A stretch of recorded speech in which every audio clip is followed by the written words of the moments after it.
ETV YouTube channels లో మీ వ్యాపార ప్రకటనల కోసం ఈ నంబర్కి కాల్ చేయండి.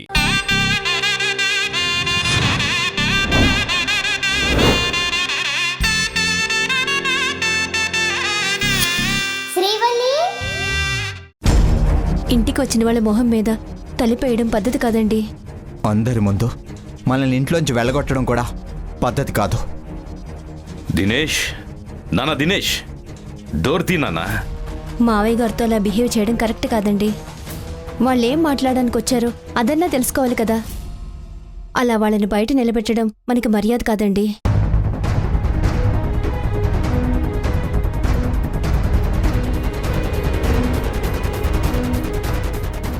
వాళ్ళు ఎందుకు వచ్చారో అడిగి తొందరగా ఇక్కడి నుంచి పంపించే భవాని. ఆగు, నేను నీతో మాట్లాడడానికి వచ్చాను. ఇంకా ఏం మాట్లాడతారు? నింద మోపి మమ్మల్ని ఇంట్లోంచి వెళ్ళగొట్టింది సరిపోలేదా? నేను చెప్పేది ఒక్కసారి వినన్నయ్య. ఏం వినాలి? ఎందుకు వినాలి? మీ ఇంట్లో నుంచి వెళ్ళగొట్టారు కదా, కనీసం మా ఇంట్లోనైనా ప్రశాంతంగా ఉండనివ్వరా? దినేష్, మరీ అంత కోపం పనికిరాదురా నీకు. నువ్వు చూస్తే ఇక్కడ ఇలా ఉన్నావు, అక్కడ మీ అమ్మ కూడా నీలాగే కోపంతో తిండి తిప్పలు మానేసి నిరాహార దీక్ష చేస్తోంది. ఆ కోపంతోనే శ్రీవల్లితో అస్సలు మాట్లాడినట్టుంది. ఓ, ఇప్పుడు నేను అమ్మకు ఫోన్ చేసి శ్రీవల్లితో మాట్లాడమ్మా అని చెప్పాలి. అందుకోసం వచ్చారా? మేమేం అందుకు రాలేదన్నయ్య. మేం చెప్పేది పూర్తిగా వినకుండా మమ్మల్ని అర్థం చేసుకోకుండా మాట్లాడుతున్నాం. ఏంటి? నేను మిమ్మల్ని అర్థం చేసుకోవడం లేదా? అంటే నా ఉద్దేశం నింద భరించే వాళ్ళకి తెలుస్తుందా బాధ? మీకేం తెలుస్తుంది? అయినా మీ కంపెనీలో 20 కోట్లు కాజేయాలని చూసిన వాణ్ణి. నా గురించి మీరేం ఆలోచిస్తారులే. అలా మాట్లాడతావేంటి దినేష్? నువ్వు బాధపడుతుంటే మాకేమన్నా సంతోషంగా ఉంటుందనుకుంటున్నావా? మాకు బాధే కదా. మేము నీ గురించి ఆలోచించినట్టు మాట్లాడతావేంటి? మీరేం ఆలోచించారు నా గురించి? నేనే తప్పు చేయలేదని అన్నిసార్లు మొత్తుకున్నా నన్ను ఎక్కడ పట్టించుకున్నారు మీరు?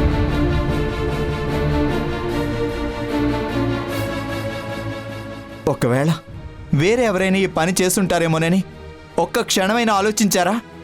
ఆలోచించమన్నయ్య, కానీ ఎవరినైనా అనుమానించమంటావు? నువ్వే చెప్పు. సాక్ష్యాలన్నీ నీకు అగెనిస్ట్ గానే ఉన్నాయి.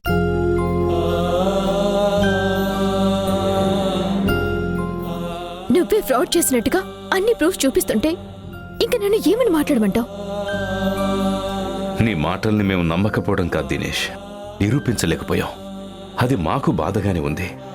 కానీ నిజం నిలకడ మీద తెలుస్తుంది అంటారు. కాస్త ఓపిక పట్టు. కన్న కొడుకుని ఆఫ్టర్ ఆల్ ఒక మేనేజర్ అన్ని మాటలు అంటుంటే మీరు సైలెంట్గా ఉన్నారు కదా. దాని అర్థం నేను తప్పు చేశానని మీరు కూడా నమ్మినట్లే కదా. లేదన్నయ్య, మేము నువ్వు తప్పు చేసావని నమ్మలేదు. కానీ తప్పనిసరి పరిస్థితుల్లో నేను ఆ నిర్ణయం తీసుకోవాల్సి వచ్చింది.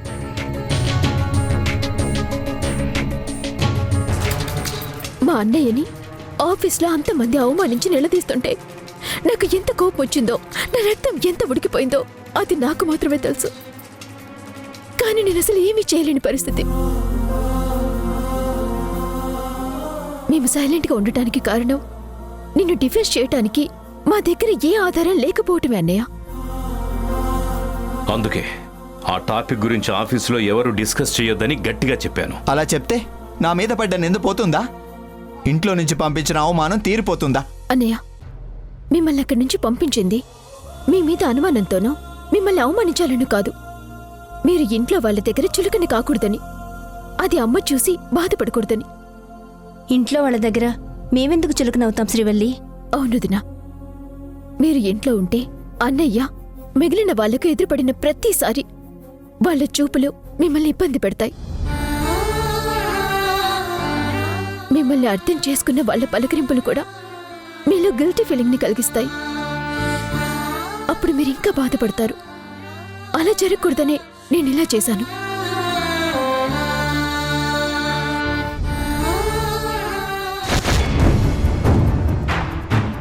మీరు సెపరేట్గా ఉంటే ఆ పరిస్థితి మీకు లేకుండా చేయొచ్చు అనుకున్నాను. అలాగే అమ్మ ఆరోగ్యం గురించి కూడా ఒకసారి ఆలోచించు.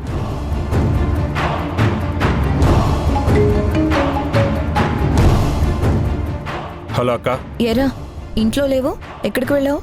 మావయ్య శ్రీవల్లి కలిసి బయటికి వెళ్తుంటే డౌట్ వచ్చి వాళ్ళని ఫాలో చేసుకుంటూ వచ్చాను. ఏంట్రా నీ డౌటు? వాళ్ళు ఎక్కడికి వెళ్ళారు? ఆ దినేష్ గారి ఇంట్లో. వాట్? వాడింటికి వెళ్ళారా? అవునక్క. ఇక్కడ మనం ఊహించని కోణంలో సమర్థింపులు బుజ్జగింపులు జరుగుతున్నాయి. నేను మళ్ళీ ఫోన్ చేస్తాను.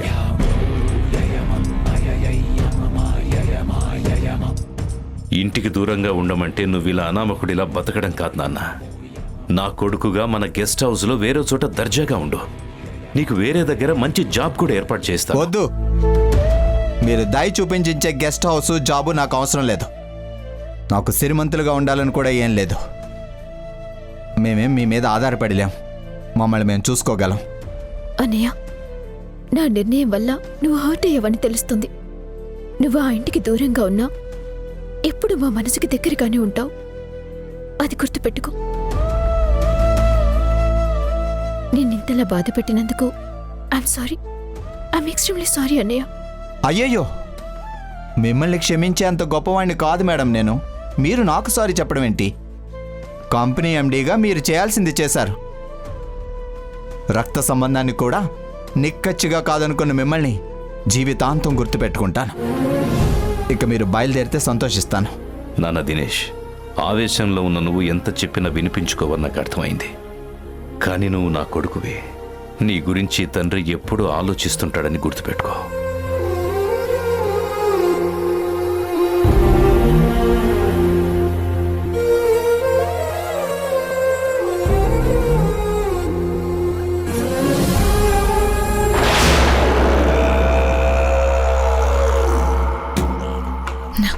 ఎరా శ్రీవల్లి వాళ్ళని ఫాలో చేస్తూ వెళ్ళావు కదా, అక్కడేం జరిగింది? మనం ఊహించని పరిణామాలన్నావు, ఏంటవి? నేను ఇక్కడ అడుగుతుంటే నువ్వు అటు గుమ్మం వైపు చూస్తావేంటి? వచ్చేశారు. శ్రీవల్లి వాళ్ళ కోసం ఎదురు చూస్తున్నావా? అవును బావా. ఎందుకురా? వీళ్ళు సీతమ్మ రూమ్లోకి వచ్చే టైంకి నేను ఆవిడ దగ్గర డ్రామా ప్లే చేయాలి కదా. డ్రామా ఏంట్రా? అసలు అక్కడ ఏం జరిగింది? ఇప్పుడు నువ్వు ఇక్కడ ఏం చేయబోతున్నావు? Wait and watch. ఏంటి కేశవా వీడు? ఏం చెప్పకుండా అలా వెళ్ళిపోయాడు? తొందర ఎందుకు? వాడేదో ప్లాన్లో ఉన్నాడు. అది పూర్తిగా నువ్వు తర్వాత ఎలాగో చెప్తాడులే. అమ్మని కూడా తీసుకెళ్ళుంటుంటే బాగుండేదేమోనన్నా. వద్దమ్మా, దినేష్ అలా చూస్తే మీ అమ్మ తట్టుకోలేదు. మరింతగా కుమిలిపోతుంది. అన్నయ్య బాగానే ఉన్నాడని అమ్మకు నేను సర్ది చెప్తానులేమ్మా. తనెంతో కొంత స్థిమిత పడుతుంది. సరేనన్నా. పదమ్మా.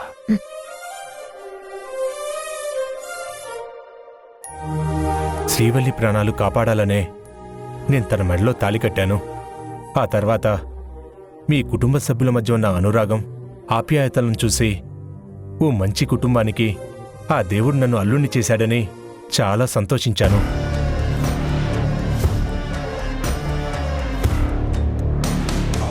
నిజం చెప్పాలంటే శ్రీవల్లిని తీసుకొని నేను అమెరికాకి వెళ్ళిపోదామనుకున్నా. కానీ ఇక్కడ మీ అందరూ కలిసి ఆనందంగా ఉండటం చూసి నా నిర్ణయాన్ని మార్చుకున్నాను.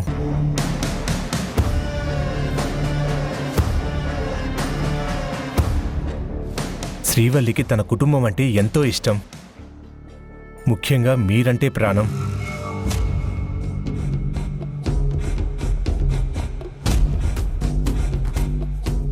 కానీ ఇప్పుడు మీరిలా ఎడమొహం పెడమొహంగా ఉండటం నాకు నచ్చడం లేదత్తయ్యా. తోడబుట్టిన చెల్లెలే అన్నయ్యని నిర్దాక్షిణ్యంగా బయటికి పంపించేస్తే తను చేసిన ఘనకార్యాన్ని మెచ్చుకొని నవ్వుతూ నెత్తినెక్కించుకొని తిరగలేను కదా బాబు.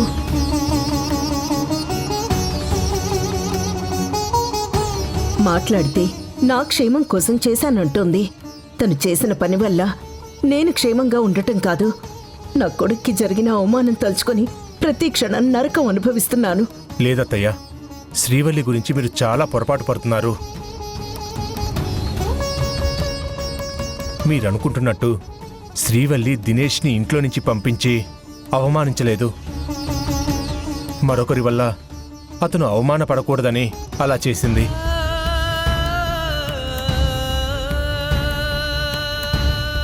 శ్రీవల్లి గురించి నాకంటే బాగా మీకే తెలుసు. కానీ భార్య మనసు తెలిసిన భర్తగా శ్రీవల్లి ఎందుకిలా చేసిందో ఆలోచిస్తే నాకు తను చేసిన పనిలో గొప్పతనం కనిపించింది. దినేష్ని ఇంట్లోంచి పంపించడం శ్రీవల్లి గొప్పతనం ఏంటి బాబు?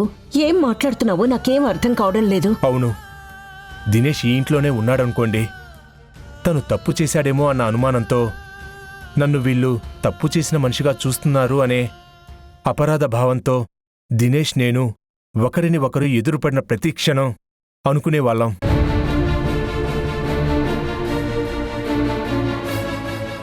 మనసులో అనుమానం ఉన్నప్పటికీ పైకి అందరూ దినేష్ ముందు నటించేవాళ్ళం.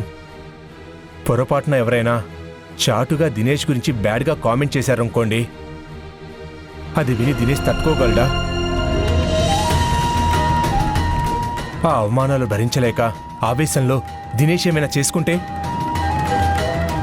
అప్పుడు ఎవరు రెస్పాన్సిబిలిటీ?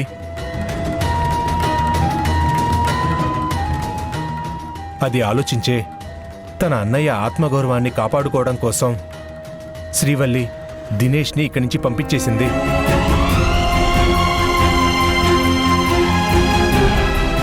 నేను నా భార్యని సపోర్ట్ చేయడానికి చెప్పట్లేదు అత్తయ్యా. తన మనసు నాకు తెలుసు కాబట్టి చెప్తున్నాను. మీ అబ్బాయిని ఇంట్లోంచి పంపించడం మనకి ఒక రకంగా బాధ కలిగినప్పటికీ అది సరైన నిర్ణయమే అత్తయ్యా. ఒక్కసారి ఈ కోణంలో మీరు కూడా ఆలోచించండి. మీ కూతురి గొప్పతనం మీకు కూడా అర్థమవుతుంది.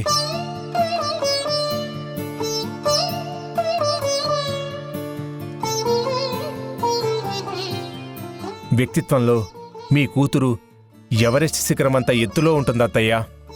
ఇప్పటికైనా తనని అర్థం చేసుకోండి. నీ మనసును అర్థం చేసుకునే మంచి భర్త నీకు దొరికాడమ్మా. నిజంగా నువ్వు చాలా అదృష్టవంతురాలివి.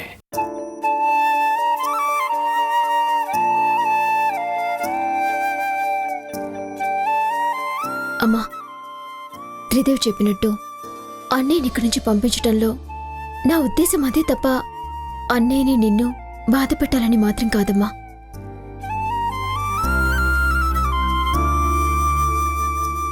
మేమిప్పుడు అన్నయ్య దగ్గర నుంచి వస్తున్నాం.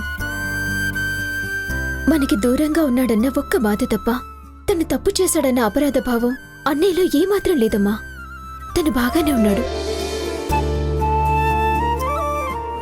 ఇప్పటికైనా నాతో మాట్లాడమ్మా. నువ్వు నాతో మాట్లాడకపోతే నేను తట్టుకోలేను. ప్లీజ్ అమ్మా, ప్లీజ్.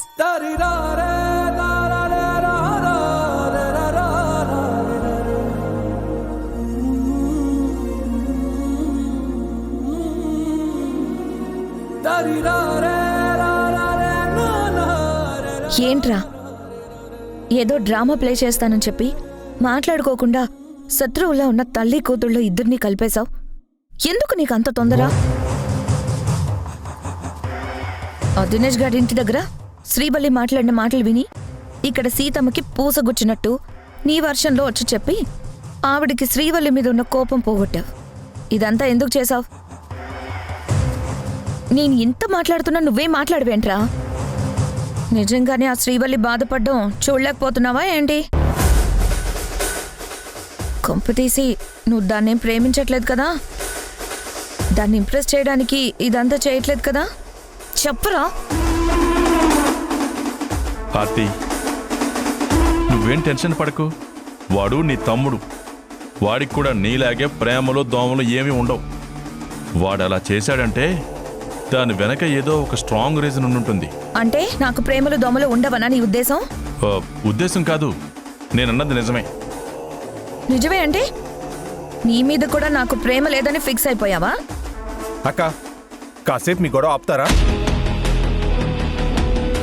చూడండి, ఇంట్లో ఇలా ఎవరికి వారే యమునా తీరే అన్నట్టుగా ఉన్నారంటే మనకి పంచాయతీలు తీర్చడంతోనే సమయం గడిచిపోతుంది. మనకి కావాల్సింది ఈ గొడవలు కాదు, ఆస్తి. అది ఎలా రాబట్టుకోవాలా అన్నది ఆలోచించాలి. నేను ఆపరేషన్ చేసి ఫెయిల్ అయి చనిపోయిన పాప వాళ్ళ పేరెంట్స్ ఇండియాకు వచ్చారని తెలిసింది. ఇండియాకా? ఎందుకు? వాళ్ళు కూడా ఎన్ఆర్ఏ వాళ్ళే అక్క. వాళ్ళు నన్ను వెతుక్కుంటూ ఇంటి దాకా వస్తే అది నాకు ఇంకా ప్రమాదం. నిజమేరా, అదే జరిగితే ఇప్పటి వరకు పడ్డ కష్టం, వేసిన ప్లాన్స్ అన్నీ వేస్ట్ అయిపోతాయి. నువ్వు చాలా జాగ్రత్తగా ఉండాలిరా. జాగ్రత్తగానే ఉంటానక్క. వీలైనంత తొందరలో ఈ కేసులో నుంచి బయటపడాలి. దినేష్ వాళ్ళని పంపించినట్టుగానే ఆ మంగళ, అవినాష్, కల్పన వాళ్ళని కూడా ఇలాగే బయటికి పంపించాలి. పరిస్థితులని మనకి అనుకూలంగా చేసుకొని శ్రీవల్లిని ఒంటరిదాన్ని చేసి డబ్బులు కొట్టేయాలి. అలాగే త్రిదేవ్, ఈ ఆస్తి మొత్తం మన పేరు మీదకి ఎలాగైనా తెచ్చుకోవాలి. ఆ రోజు కోసం 1000 కళ్ళతో ఎదురు చూస్తున్నాను. అలా ఎదురు చూస్తుంటే ఆస్తి రాదక్క.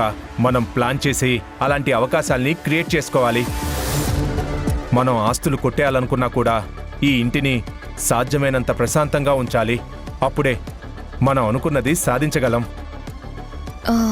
మరిప్పుడు నెక్స్ట్ ఏం చేయబోతున్నావు?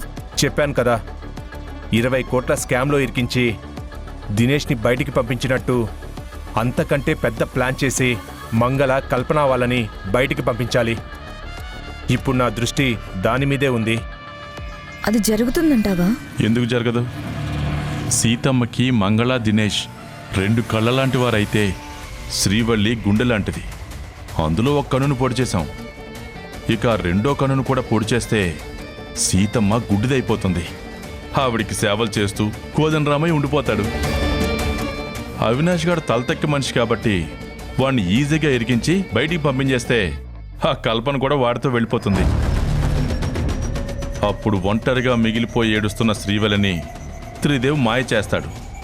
అంతే కదా త్రిదేవ్? ఎగ్జాక్ట్గా అదే బావా. దానికి ఇప్పటి నుండే మనం పావులు కదపాలి. ఆ ఎన్ఆర్ఏ ఫ్యామిలీ నన్ను వెతుక్కుంటూ వచ్చేలోపు ఇదంతా జరగాలి. జరిగేలా చేస్తాను.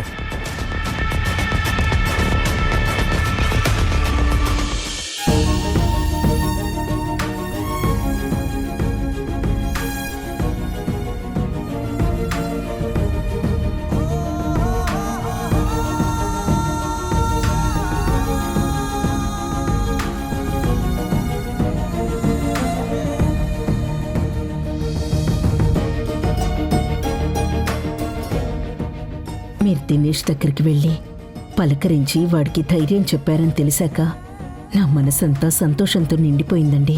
భలే దానివి సీత. నేను వాడి గురించి పట్టించుకోకుండా ఎందుకుంటాను చెప్పు? వాడు నీకు మాత్రమే కాదు, నాకు కూడా కొడుకే. అది గుర్తుపెట్టుకో. వాడి ఇంట్లోంచి వెళ్ళిపోయినంత మాత్రాన నా కొడుకుని ఎందుకు వదులుకుంటాను చెప్పు? వాడి ఇంటి వారసుడు.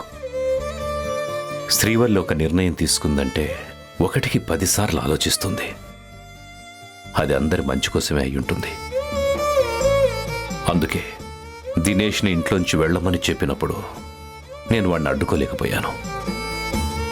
అంతేకాని వాడి మీద నాకు ప్రేమ లేక కాదు, వాడు తప్పు చేశాడని నేను నమ్మానని కాదు. మన అబ్బాయి ఇంటికి దూరంగా ఉన్నాడు అంతే తప్ప మనకు దూరం అవలేదు. వాడెక్కడున్నా నేను వాడిని కనిపెట్టుకుంటూనే ఉంటాను. నా సపోర్ట్ అన్ని విధాలా వాడికి అందిస్తాను. ఆల్రెడీ నేను వాడి కెరీర్ గురించి ఆలోచిస్తూనే ఉన్నాను. అందుకే అంటారు, కొడుకు మీద తల్లికున్న ప్రేమ మొహంలో కనిపిస్తుంది, తండ్రి ప్రేమ బాధ్యతల్లో కనిపిస్తుంది అని.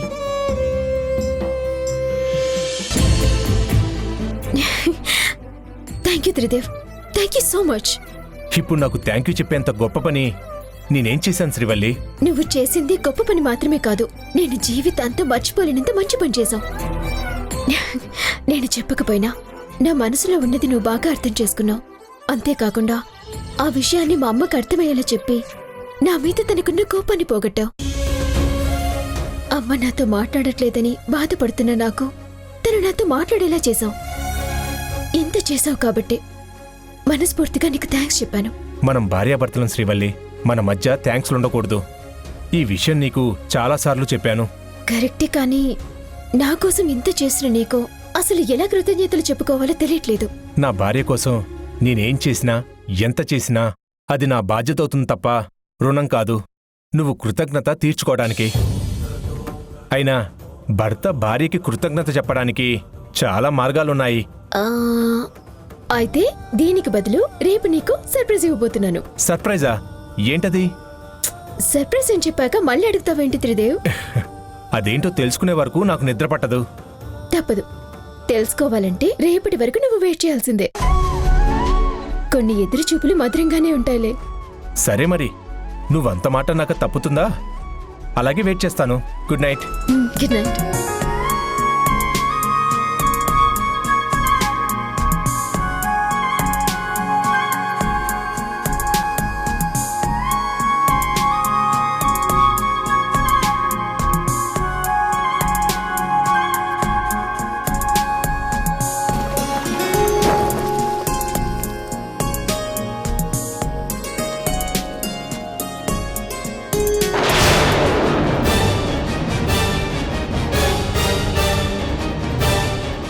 నీ సమస్యకి కారణమైన వీళ్ళని నేను రేపు కలవబోతున్నాను త్రిదేవ్.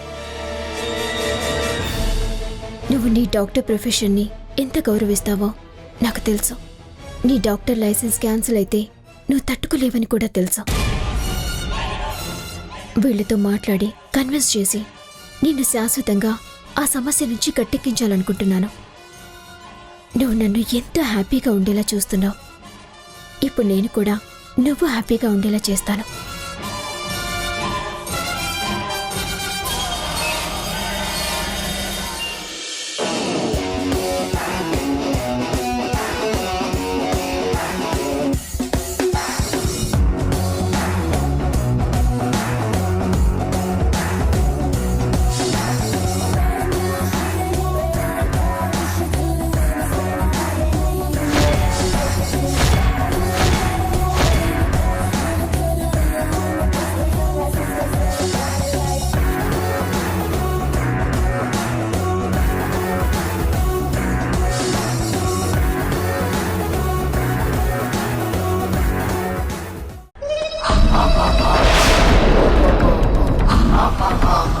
ఏరా రాస్కల్, అమెరికాలో నా కూతురు ప్రాణం తీసి ఇక్కడికి వచ్చి తప్పించుకొని తిరుగుతున్నావా?